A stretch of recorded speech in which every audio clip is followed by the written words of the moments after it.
एक बार राजा के मन में बड़ा क्षोभ हुआ। 60,000 साल का हो गया, मेरे पुत्र नहीं, क्या करे? टोटका करने गए, बोले नहीं, निज सुख दुख सब गुरु ही सुनावा। अपने गुरु को जाकर के अपना दुख बताया, सुख बताया। बताना है सुख दुख तो गुरु को बताओ, उसके सिवा किसी को बताने की जरूरत नहीं है। गुरु जी को बताया, बोले कोई चिंता नहीं, श्रृंगी ऋषि वशिष्ठ बुलावा और पुत्र काम शुभ यज्ञ करावा। सुंदर यज्ञ कराया। धरहु धीर हो ही सुत चारी, थोड़ा धीर धरो, 4 बेटा होंगे। यज्ञ हुआ, पुत्रेष्टि यज्ञ से अग्निदेव स्वयं प्रकट हुए और सुंदर चरु दिया। चरु को ले जा करके 4 भागों में उन्होंने उनको बांटा। पहले एक को आधा किया तो आधा भाग दे दिया कौशल्या जी को। अब आधा बचा, आधे के फिर से 2 भाग किए तो जो 1/4 भाग था वो दे दिया कैकेयी जी को।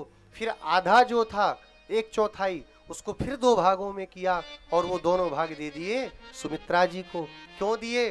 बोले क्योंकि 4 पुत्र होंगे, जब 4 जगह चरु बटेगा तब तो 4 होंगे, एक ही पालेंगे तो एक ही होगा।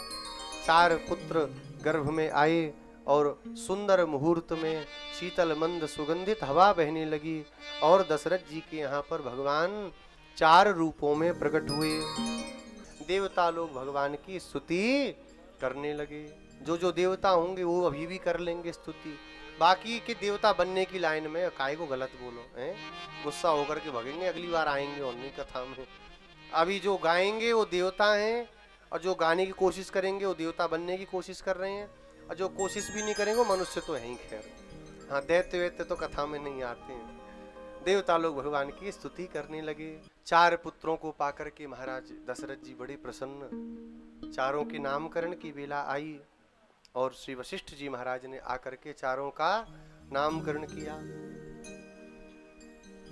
भगवान का नामकरण श्री राम, इनसे छोटे विश्व भरन पोषण कर जोई, ताकर नाम भरत अस होई। भरत नाम जाके सुमिरन तेरे पुनासा, नाम शत्रुहन वेद प्रकाशा। श्री लक्ष्मण जी का, लक्ष्मणो लक्ष्मी संपन्न, श्री लक्ष्मण जी का नामकरण हुआ।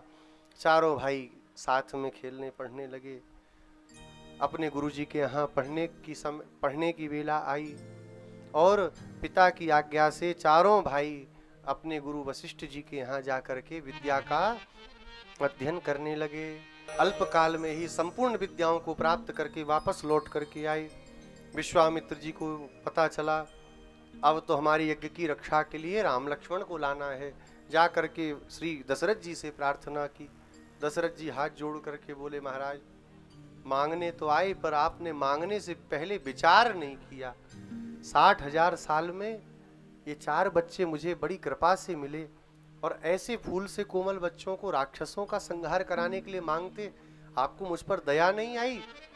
मैं चलता हूं आपके साथ में। विश्वामित्र जी बोले, तुम्हें नहीं चाहिए, हमें राम और लक्ष्मण ही चाहिए। राम लक्ष्मण सब पुत्र मुझे प्राण के समान प्रिय हैं, लेकिन राम देत नहीं बनत गुसाई। महाराज मैं प्राण दे सकता हूं पर राम को मैं आपको नहीं दे सकता। जब कहा तो नाराज हो गए। वशिष्ठ जी ने समझाया, लेकर के चले। मार्ग में ताड़का नाम की राक्षसी, एक ही बाण प्राण हर लीना। भगवान ने ताड़का का उद्धार किया। भगवान बक्सर चरित्र वन में पहुंचे, वहां जाकर के यज्ञ की रक्षा की। यज्ञ की रक्षा करके मारीच सुबाहु आए, सुबाहु का भगवान ने संहार किया और बिना फर का एक बाण भगवान ने मारीच को मारा और 100 योजन सागर के पार जाकर के धम्म गिरा। महात्मा हो गया, बाद में बाबाजी हो गया था, राम राम जपता था मारीच भी। और तो रावण ने मरवा दिया बेचारे को, ये तो महात्मा था, वो चला गया। यज्ञ की पूर्णाहुति हुई, यज्ञ पूर्ण हुआ। उसी समय संदेश आया, जनकपुर में तो ब्याह चल रहा है, तो महाराज आपको चलना है। राम और लक्ष्मण को लेकर के चले और जब पहुंचे तो वहां देख करके जनक जी महाराज, श्री भगवान जब चले तो गंगा पार करते ही गौतम ऋषि का आश्रम आया। आश्रम को देख के भगवान ने पूछा, गुरुदेव इतना सुंदर आश्रम, सब कुछ अच्छा, पर कोई दिखता नहीं, किसका आश्रम है? बोले ये गौतम ऋषि का आश्रम है और उनकी पत्नी शाप के वश हो करके उपल देह धरी धीर, उपल माने पत्थर का रूप धर करके पड़ी है। चरण कमल रज चाहती, कृपा करहु रघुवीर, आपके चरणों की रज को चाहती है।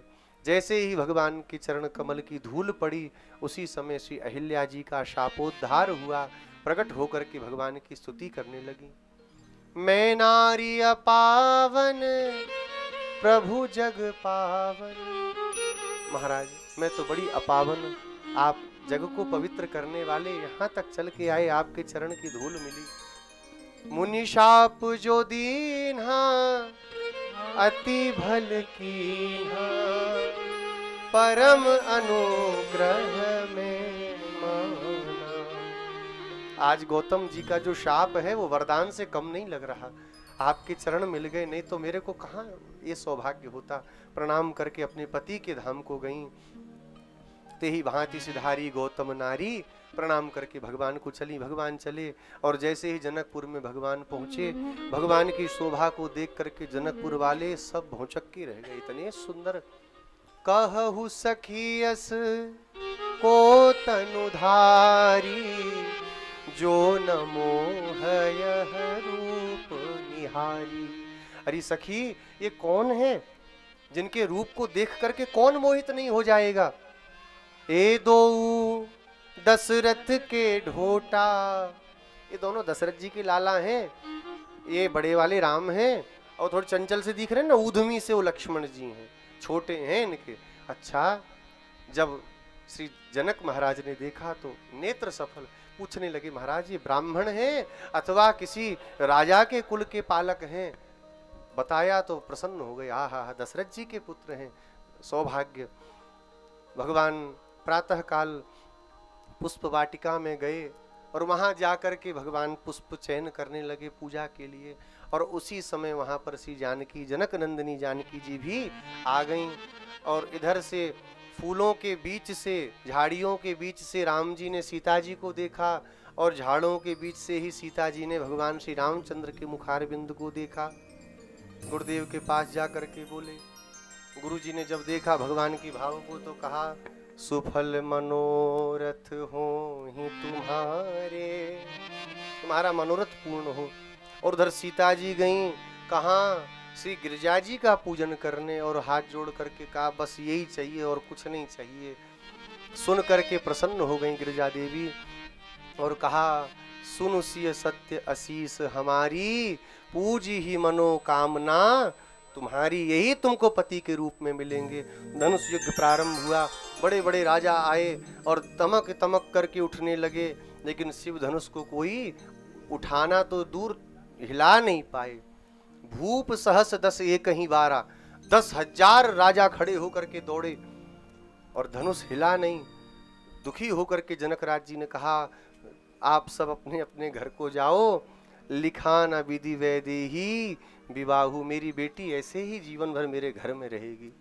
मैं समझ गया, वीर विहीन मही में जानी, अब कोई बलवान नहीं है। लक्ष्मण जी खड़े हो गए, बोले हमारे रघुकुल शिरोमणि भगवान रामचंद्र यहाँ बैठे हैं और तुम कायरों की तरह बात करते हो। अरे ये धनुष अगर ये अनुशासन दें तो पूरे के पूरे ब्रह्मांड को, कंदू की भी ब्रह्मांड उठाओ, गेंद के समान ले जाऊं, कहां फेंक करके आऊं पता नहीं चले। सबने कहा भैया छोटा बड़ा तेज है, शांत करो। राम जी ने भी कहा भैया चुप हो जा, होने वाला ससुराल काय को तांडव कर रहा है। लक्ष्मण जी चुप हो गए। भगवान की ओर इशारा किया। श्री विश्वामित्र जी ने, सब तो ऐंठ के उठते थे, राम जी एकदम सहज उठे। भगवान को देखा तो जितने मिथिलावासी थे अपने अपने सुकृत मनाने लगे। हे प्रभु, हे गणपति, हे भगवती, हे भगवान नारायण, जीवन भर जो हमने आपकी पूजा की उसका एक ही फल हो, ये धनुष फूल के समान हल्का हो, राम जी इसको उठा लें। सब अपने देवताओं को मनाने लगे। भगवान धनुष के पास पहुँचे और जैसे ही भगवान ने धनुष के ऊपर हाथ रखा, धनुष ने देखा राम जी चल के आ रहे हैं और हम लेटे रहे, अच्छी बात नहीं। त्रिलोकीनाथ भगवान के सामने पड़ा रहना ठीक नहीं। धनुष अपने आप उठ करके खड़ा हो गया। तो एक छोर ऊपर चला गया, दूसरे ने कहीं दूसरा चरणों में, हम बताओ खोपड़ी पे चढ़ रहे हैं, हमें भी नीचे जाना है। वो भी नीचे आया और जैसे नीचे आया उसी समय भगवान ने बीच से धनुष को तोड़ा, गर्जना हुई भयंकर, और सामने देखा टूटते किसी ने नहीं देखा, बस दो खंड में पड़े हुए धनुषों को देखा। जय जयकार हो गई। सीता जी वरमाला लेकर के आगे बढ़ी, और जब भगवान के सामने आई, क्या हुआ? बोले राम जी तो बड़े भारी, और सीता जी, अच्छा राम जी 12 साल के और सीता जी 6 साल की ब्याह के समय। हाँ, छोटी सी किशोरी मेरी अंगना में डोले। तो छोटी सी किशोरी जी अब छोटे छोटे हाथों में माला लेकर के आई और भगवान को देखने लगी। सारी सखियों ने देखा ये राम जी तो झुकने वाले नहीं, बोले थोड़ा तो झुक जाते महाराज। अरे झुक जइयो तनिक रघुवीर, लली मेरी छोटी सी, थोड़ा तो झुक जाओ राम जी।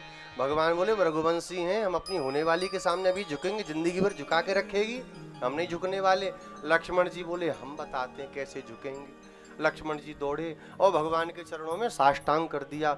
जैसे ही साष्टांग किया, भगवान ने कहा रे लक्ष्मण, जैसे ही भगवान झुके लक्ष्मण जी को उठाने, लक्ष्मण जी बोले भाभी झपटो जल्दी से। तब तक तो सीता जी ने भगवान के गले में वरमाला डाल दी। सीताराम चंद्र भगवान की जय। भगवान का सुंदर विवाह हुआ।